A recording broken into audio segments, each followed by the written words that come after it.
빌립보서 2장 5절로 11절까지의 말씀, 제가 한 절 여러분들이 한 절, 우리 11절은 함께 읽도록 하죠. 먼저 봉독하겠습니다. 너희 안에 이 마음을 품으라. 곧 그리스도 예수의 마음이니 그는 근본 하나님의 본체시나 하나님과 동등됨을 취할 것으로 여기지 아니하시고 오히려 자기를 비워 종의 형체를 가지사 사람들과 같이 되었고 사람의 모양으로 나타나사 자기를 낮추시고 죽기까지 복종하셨으니 그 십자가에 죽으시며 이러므로 하나님이 그를 지극히 높여 모든 이름 위에 뛰어난 이름을 주사 하늘에 있는 자들과 땅에 있는 자들과 땅 아래에 있는 자들로 모두 무릎을 예수의 이름에 꿇게 하시고 함께 합시다. 모든 입으로 예수 그리스도를 주라 시인하여 하나님 아버지께 영광을 돌리게 하셨느니라. 아멘. 하나님은 당신을 사랑하십니다. 다시 한번 메리 크리스마스. 간절히 소망이 들더라고요. 성탄의 아침인데 예수님의 나심을 그리 축하하지 않는 세상의 모습을 보면서 다산 분이엘 교회가 2025년 성탄에는 큰 사고를 한번 쳤으면 좋겠다 하는 생각이 듭니다. 온 지 얼마 되지 않아 역전에 나가 찬양도 할 수 없었고 여러 가지 미비한 점들이 있지만 1년 동안 주시는 시간들을 통하여 잘 준비하여 2025년 성탄에는 정말 예수님의 이 땅에 오심, 예수님의 나심을 크게 전파하는 동방박사의 역할, 주일 말씀에 나눈 것처럼 목동의 역할을 우리가 감당하는 분이엘 교회가 되었으면 좋겠습니다. 자, 2024년도 성탄을 맞이하여 우리 분이엘 식구들과 어떤 말씀을 나누어야 할까 고민하던 중에 하나님께서 이 마음에 한 가지 울림을 주시는 성경 구절이 있었어요. 그것이 바로 오늘 우리가 읽은 빌립보서 2장 5절의 말씀이었습니다. 한번 같이 읽어볼까요? 시작. 너희 안에 이 마음을 품으라. 그리스도 예수의 마음이니. 아멘. 그리스도인이라면 반드시 품어야 할 한 가지 마음이 있는데 그 마음은 어떤 마음이냐? 곧 그리스도 예수의 마음이라 성경은 말씀합니다. 그렇다면 그리스도 예수의 마음이란 어떤 마음일까? 어떤 마음일까요?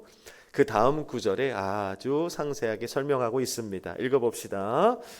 그는 근본 하나님의 본체시나 하나님과 동등됨을 취할 것으로 여기지 아니하시고 오히려 자기를 비어 종의 형체를 가지사 사람들과 같이 되셨고 사람의 모양으로 나타나사 자기를 낮추시고 죽기까지 복종하셨으니 곧 십자가에 죽으심이라. 아멘. 오늘 본문에 보니까 예수님은 하나님이시지만 하나님의 본체시지만 그 하나님이시기를 오늘 성경에 보니까 동등됨을 취할 것으로 여기지 아니하시고 자기를 낮추셔서 종의 형체를 가져 사람들과 같이 되셨고 어디까지 낮아지시냐 하면 저주받은 몸이 되사 십자가에 달려 죽기까지 복종하시는 자리까지 자신을 낮추시고 낮아지셨다라고 성경은 말씀하고 있어요. 그러니까 곧 그리스도 예수의 마음을 품어라 하면서 말씀하신 게 뭐냐 하면 한마디로 이겁니다. 예수님과 같이 낮아져라. 겸손해라. 너를 점점 더 낮추고 어디까지? 십자가에 달려 믿는 자들에게 구원이 되시고자 하는 그 저주받은 몸이 되는 자리까지 낮추시라 말씀한 거죠. 그 말씀 앞에 복종하심으로 스스로를 낮추셨다는 것입니다. 그런데 이 겸손이라는 말의 의미가 낮아짐이라고 한다면 어쩌면 예수님에게는 그만큼 어울리는 단어일 수 있습니다. 왜냐하면 예수님은 높으신 분이잖아요. 낮아질 곳이 있는 분이기 때문이라는 겁니다. 그런데 사실 연약한 우리들은 낮아질 곳이 있습니까? 이미 밑바닥까지 내려왔는데 낮아질 곳이 없는 우리들 같은데 성경은 너희가 그리스도 예수의 마음을 품어야 한다 하면서 낮아져야 한다, 겸손해져야 한다라고 말씀하고 있는 겁니다. 간혹 사람들이 낮아짐에 대해 오해하는 것이 있는데 우리들이 세상에 어떤 권력이나 명예나 권세를 가진 사람들이 그 위치에 맞지 않는 어떤 행위를 하면 낮아졌다고 생각을 합니다. 예를 들어 사성 장군이 예배당 앞에서 이등병에게 주보를 나눠주고 있는 거예요. 근데 그 모습을 보면 어떻게 말합니까? 저 장군님은 굉장히 겸손하신 분이야. 국회의원이 성탄의 아침이라 해서 다산역에 있는 역전 앞을 마당 비를 들고 열심히 청소하고 있으면 어떻게 얘기합니까? 저 나라님은 정말 겸손하신 국회의원이야 라고 말합니다. 대형교회 목사님이 성탄 전야를 위해 수고하는 성도들을 위하여 앞치마를 두르셨어요. 그리고 열심히 떡국을 끓이면 모두가 다 입을 모아 이렇게 말하죠. 저 목사님 굉장히 겸손하신 목사님이야. 여러분 생각해 보세요. 제가 오늘 여러분들이 올 때 주보를 가지고 예배당 문 앞에 가서 여러분들에게 주보를 나눠주면 겸손한 겁니까? 예배 끝나고 여러분 다 돌아가고 난 후에 마당비를 들고 역전 앞을 제가 열심히 쓸으면 사람들이 저를 보면서 야 정말 겸손한 목사님이네라고 말을 할까요? 오늘 성탄 이 절에 모여서 예배하는 여러분들을 위해서 제가 오늘 앞치마를 입고 열심히 떡국을 끓이면 저에게 야 우리 목사님 진짜 겸손하신 분이야 라고 말하실 성도님이 계실까요? 아마 그렇지 않을 겁니다. 대부분 당연하다고 생각을 할 겁니다. 그런 거예요. 그 사람이 세상의 어떤 위치로부터 대우를 받는 것뿐이지 사실 그들도 그 위치에서 그 위치나 직책을 빼버리면 그들도 사실은 아무것도 아닌 우리와 똑같은 사람의 연약한 인간에 지나지 않는다는 겁니다. 그런데 그렇게 연약하고 미비한 우리들에게 오늘 성경은 뭐라고 이 성탄 아침 강조하고 있습니까? 강조하고 있냐면 너희 안에 이 마음을 품으라 곧 그리스도 예수의 마음이니 너희가 낮아져야 된다. 겸손해져야 된다라고 말씀하고 있는 거예요. 무엇을 말합니까? 세상이 말하는 낮아짐과 성경이 말하는 낮아짐에는 분명히 구별된다는 거예요. 세상이 말하는 겸손과 성경에서 말씀하는 겸손에는 분명히 차이가 있다는 것을 성경은 말씀하고 있는 겁니다. 자, 이 성탄의 아침 우리 분이엘 식구들을 향한 주님의 간절한 호소는 너희가 예수의 마음을 품고 낮아져야 된다라고 말씀하시는데 그렇다면 우리가 품고 도전해야 할 예수의 마음 그 낮아짐이란 무엇일까? 두 가지로 나눠보고자 합니다. 첫 번째는 바로 이겁니다. 챕터를 읽어보도록 하죠. 시작. 나는 피조물입니다. 다시 한번 나는 하나님의 지으신 피조물입니다. 믿으십니까?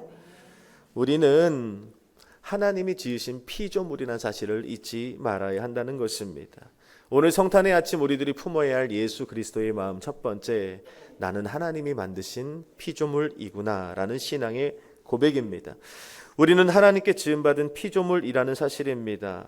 그렇기 때문에 우리들의 인생은 하나님 아니고서는 주장할 수 없고 하나님 아니고서는 설명될 수 없는 것이 우리들의 인생이라는 것이 고백하는 그 신앙 고백이 바로 겸손한 마음이고 낮아짐의 마음이 된다는 것입니다.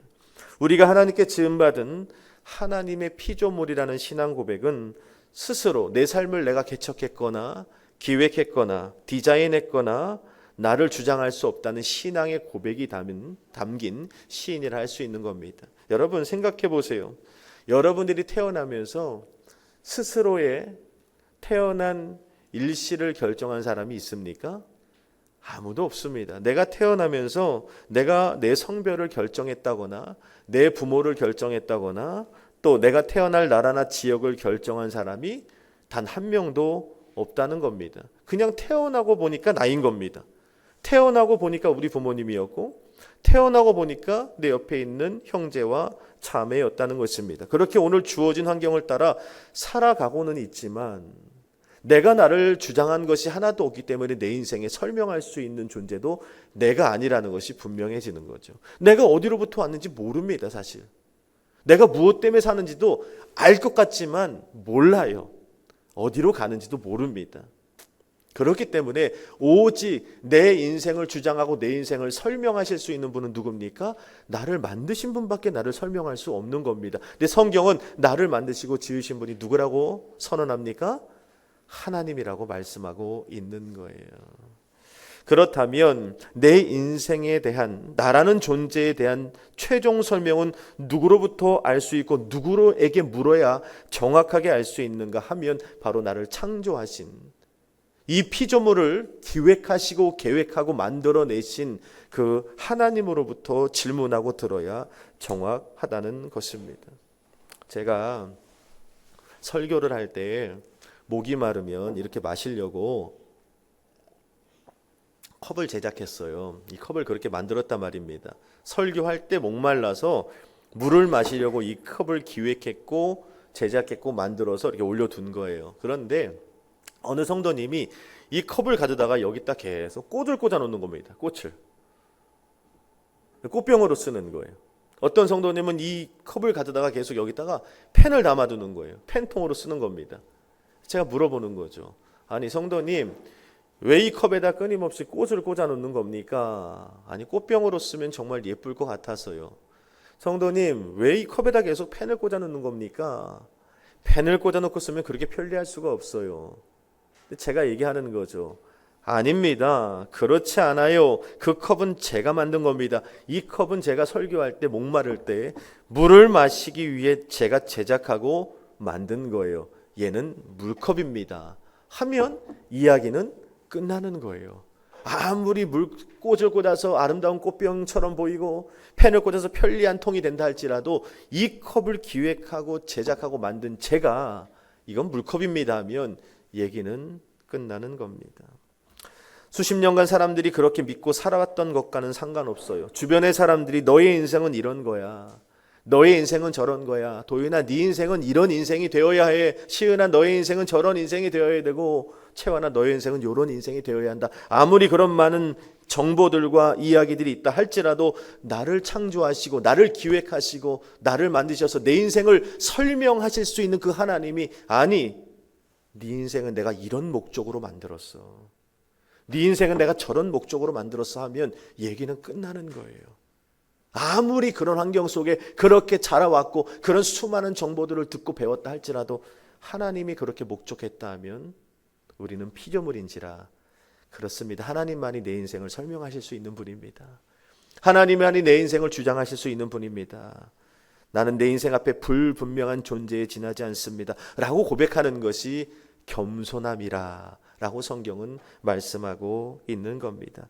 창조하신 하나님만이 내 인생의 이유가 되시고 설명이 되시는 분이라는 이 신앙 고백이 예수님의 마음이고 낮아짐의 마음이다 라고 성경은 말씀하고 있는 것입니다. 내 인생 같지만 내가 주장할 것으로 취하지 아니하시고, 오늘 성경이 말씀하고 있지만 오직 하나님 말씀을 따라 지으신 목적을 따라 순복하며 나아가는 것, 이것이 우리들이 성탄의 아침 품어야 할 겸손의 마음이 될 줄로 믿습니다. 자, 물어볼게요. 그렇다면 반대로 예수님의 마음이 아닌 마음은 어떤 마음일까? 예수님의 마음이 낮아짐이고 겸손의 마음이라 한다면 우리 안에 예수님의 마음이 아닌 마음은 어떤 마음일까요? 그렇죠. 당연히 교만한 마음이겠죠. 내가 내 인생의 제작자가 되는 겁니다. 내가 내 인생을 주도하는 거예요. 내가 내 인생을 계획했고 내 인생을 기획했고 내 인생을 설명하고 싶은 것, 이것이 바로 예수의 마음을 품지 못한 교만한 마음이라는 것입니다. 여러분, 인류 최초의 죄가 뭐죠? 아담이 선악과를 따먹은 죄입니다. 물어볼게요. 아담이 선악과를 왜 따먹었죠? 아담이 배고파서 뱀, 그건 50점. 아담이 선악과를 왜 따먹었어요?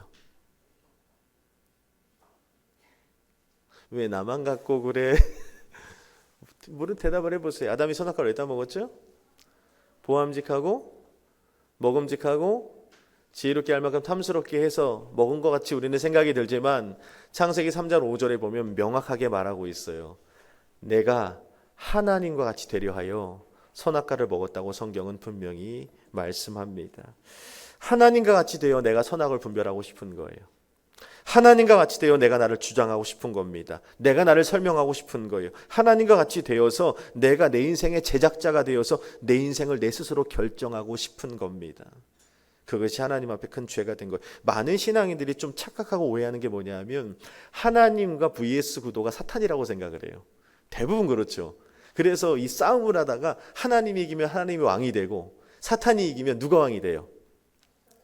사탄이 왕이 돼요?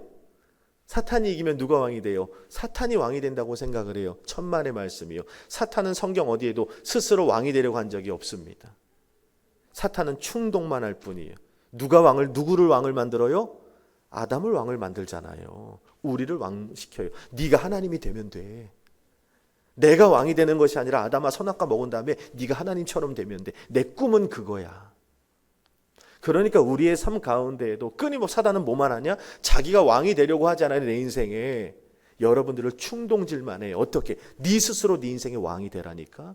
하나님과 같이 되라니까.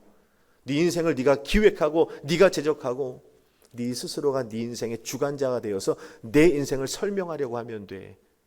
그것이 내가 승리하는 길이거든. 사탄은 그렇게 우리를 미혹하고 있다는 것입니다. 그래서 우리가 교만해지면 어떻게 되냐면 내가 왕이 되려고 해요. 내가 내 인생의 주도자가 되고 내 시간, 내 환경, 내 자녀, 내 남편, 내 아내, 내 일터, 내 사업장, 내 재정, 나의 모든 환경의 주관자가 내가 되려고 한다니까요. 이것은 뭐냐? 결론적으로 예수님의 마음을 품지 못한 이미 사단과의 영적 전쟁에서 패배한 자들에게 나타나는 열매라는 걸 우리는 잊지 말아야 돼요. 자, 질문해 보세요. 오늘 나는 누구입니까? 나는 누구죠? 하나님이 지음받은 피조물인 줄로 믿습니다. 나는 피조물이에요. 내가 나를 주장하고 설명하려고 들어서는 안 된다는 겁니다. 다윗이 사무엘상 23장에 생을 다하여 죽을 때 다윗이 나를 소개해요. 자, 생명 다해서 깨꼬딱하기 직전에 나는 이런 사람이야 라고 나를 소개하는데 뭐라고 얘기하냐면 나는 이스라엘 왕이야 라고 말하지 않아요. 130만의 대군을 거린 나는 황제야 이렇게 말하잖아요. 남유다와 북이스라엘 통일시킨 통일왕국의 대왕이야 이렇게 소개하지 않는단 말입니다. 주변국들로부터 난 조광을 받은 그런 황제야라고 고백하지 않고 마지막 호흡 다하는 순간에 이렇게 말해요. 이새의 아들 다윗이 말하노라.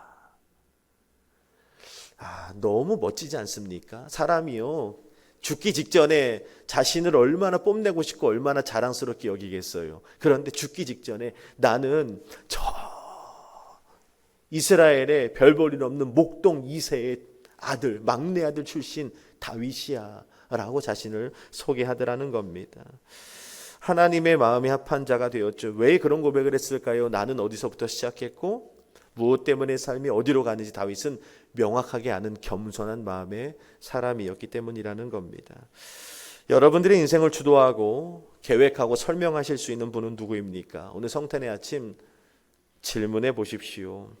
우리가 캠프할 때 항상 하는 얘기가 있잖아요. 우리는 그가 만드신 바라. 따라합시다. 나는 하나님이 만드신 존재입니다.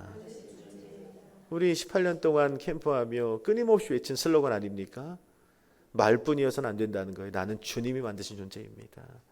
그리스도 예수 안에서 선한 일을 위하여 지으심을 받은 하나님의 작품이기에 하나님의 목적을 따라 살아갈 수 있는 저와 여러분 되기를 바랍니다. 이게 예수의 마음이라는 거예요. 두 번째 읽어봅시다. 챕터 두 번째입니다. 시작.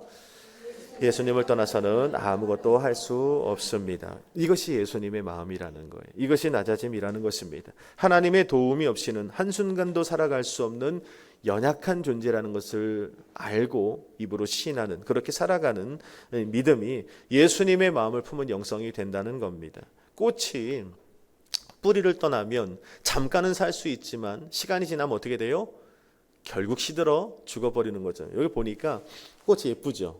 참 예쁜데 이 꽃이 얼마나 갈 것 같습니까? 이제 한 주 갔는데 제가 볼 때는 한 3주 길면 한 달입니다. 뿌리가 없기 때문에 뿌리를 떠난 꽃이기 때문에 지금은 화려해 보이지만 중요한 거예요.